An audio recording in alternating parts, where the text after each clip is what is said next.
kita akan mulai pembelajaran hari ini.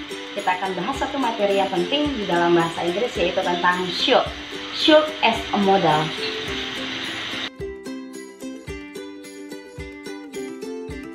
Should as a modal. Should. Jadi cara bacanya itu should ya. Should. Jadi L-nya itu tidak dibaca. Yang artinya akan, sebaiknya, boleh ya.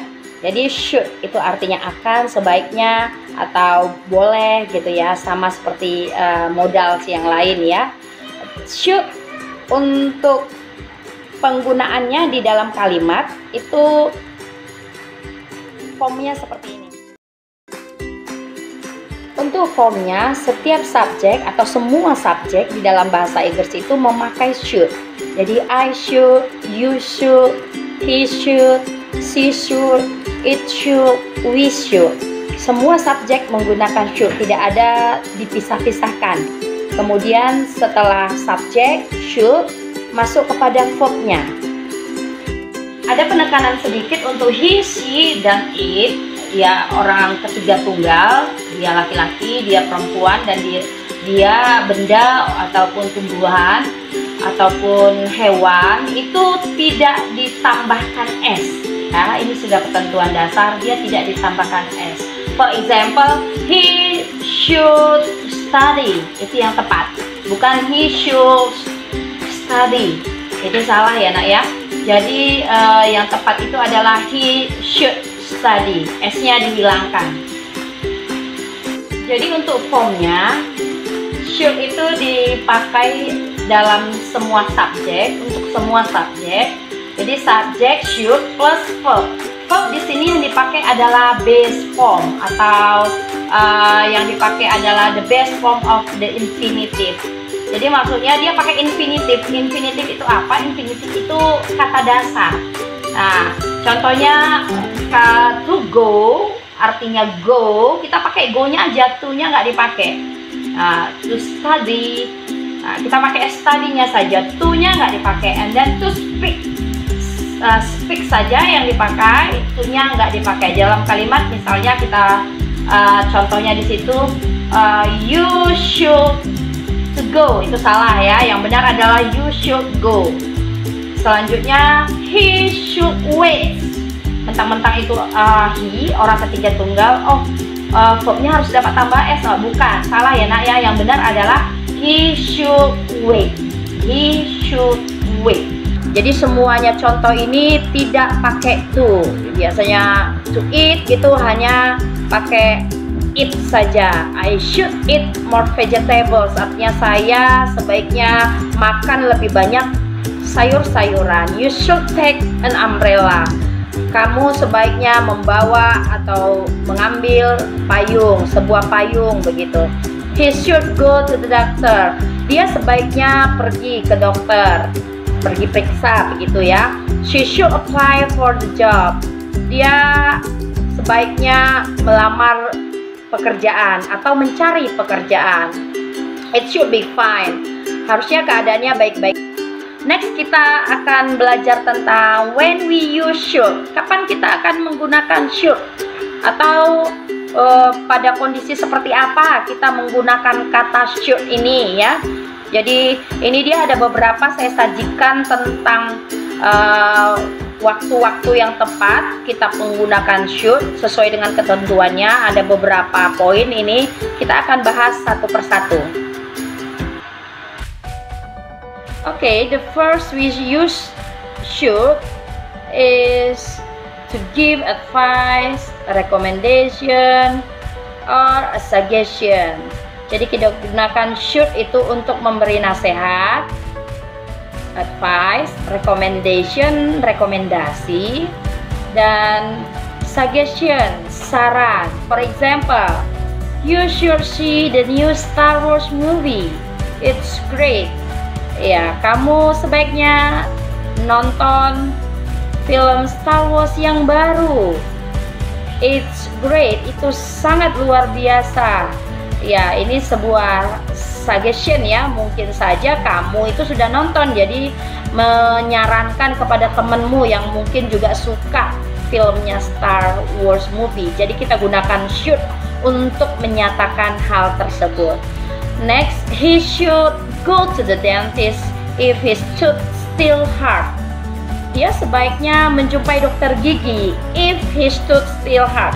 Jika giginya masih tetap sakit. Jadi ini nasihat ya.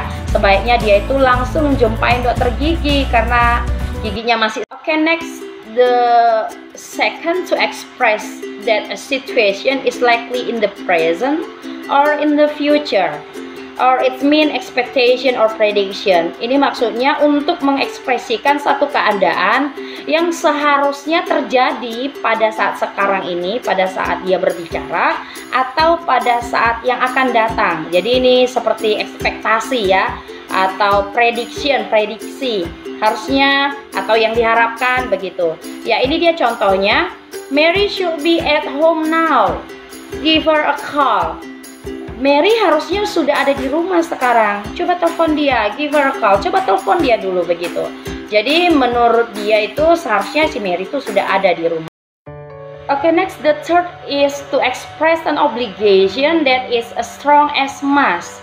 Should is used instead of must to make rules, orders, or instructions sound more polite. Jadi untuk mengekspresikan satu perintah, kita juga bisa gunakan should ya, yang memang tidak sekuat, not as strong as must, tidak sekuat daripada kata must. Must itu kan artinya harus gitu ya. Tapi kata should ini juga sering digunakan untuk menggantikan kata must, untuk menyatakan, untuk membuat rules, peraturan, order, perintah, or instruction atau instruksi dengan lebih lembut begitu, lebih sopan begitu. Jadi terkadang digunakan kata should untuk menggantikan kata must. This is the example. Applications should be sent before the 30. Jadi semua surat lamaran harusnya dikirim sebelum tanggal 30. Ya, sebenarnya itu satu perintah ya. Jadi digunakanlah kata should supaya lebih sopan gitu. The fourth is something was expected in the past but didn't happen. The subject did not fulfill their obligation in the past. Jadi ini ada pattern khususnya ya untuk bagian yang keempat ini. Sesuatu yang diharapkan pada masa lampau tetapi tidak terjadi begitu. Jadi di sini subjeknya tidak memenuhi perintah pada masa lampau. Jadi sesuatu yang mau kita katakan pada hal seperti itu karena subjeknya nggak melakukan perintahnya, maka kita gunakan should dengan pattern should plus have plus past participle. Past participle ini adalah kata kerja bentuk ketiga. Jadi should plus have plus past participle. Okay, this is the example. Anna is late. She should have arrived by now. Anna terlambat. Dia harusnya sudah tiba sekarang. Jadi siapa subjeknya? Si Anna. Si Ananya terlambat. She should have arrived. Jadi kita mau katakan si Anna itu tidak melakukan perintah. Mungkin ada sesuatu yang membuat terlambat. Jadi kita mau bilang harusnya dia udah tiba begitu. Kita gunakan she should have arrived by now. Okay, next is someone is not following their obligation or is not acting sensibly right now. Ini ada pattern khususnya juga ya. Ini maksudnya begini, jika ada seseorang yang tidak melakukan perintah atau dia bertindak saat ini tuh nggak pantas, nggak sesuai dengan aturan yang seharusnya begitu. Kita gunakan kata should di sini dengan pattern atau dengan form should plus be plus verb plus ing. Should plus be plus verb plus ing atau ing ya. Jadi jika seseorang itu kamu lihat pada saat dia itu nggak pantas atau nggak cocok, kita pada saat itu kita boleh gunakan kata should. Contohnya seperti ini, you should be wearing a seat belt. You should be wearing a seat belt. Kamu harusnya menggunakan sabuk pengaman. Tepat seperti kamu katakan itu, ternyata dia itu mengemudi tidak menggunakan sabuk pengaman.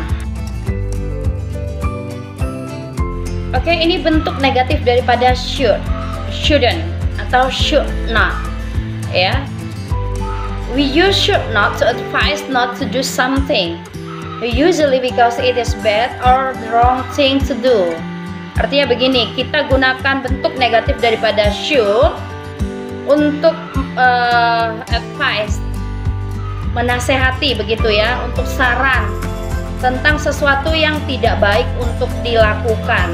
Jadi contohnya di sini, you shouldn't eat that dessert if you are sick. Kamu sebaiknya tidak makan makanan itu jika kamu sedang sakit. Ya, jadi kita gunakan shouldn't atau should not. Ini ada satu ketentuan ya, we do not use I think bla bla bla shouldn't. Jadi kita tidak menggunakan shouldn't setelah kata I think, tetapi kita gunakan we use I don't think bla bla bla should bla bla bla begitu. So this is the example.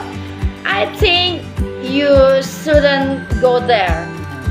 Ini salah ya, tidak boleh menggunakan seperti ini.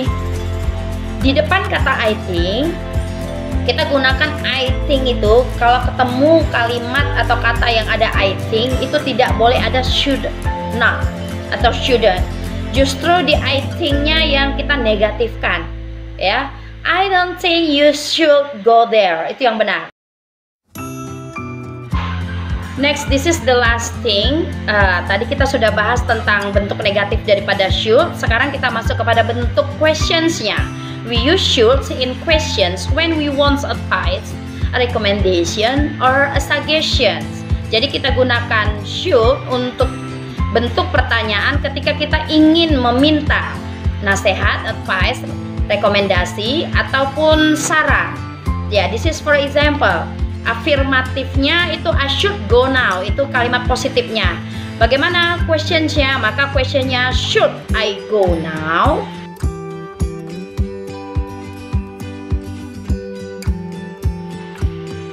Okay, thank you for today. This is the end of our material. Terima kasih untuk perhatiannya. Keep spirit in learn English with me, Mem Julita. Keep follow me on my YouTube channel and then my Instagram, and I got from my Facebook. Thank you for your attention. See you.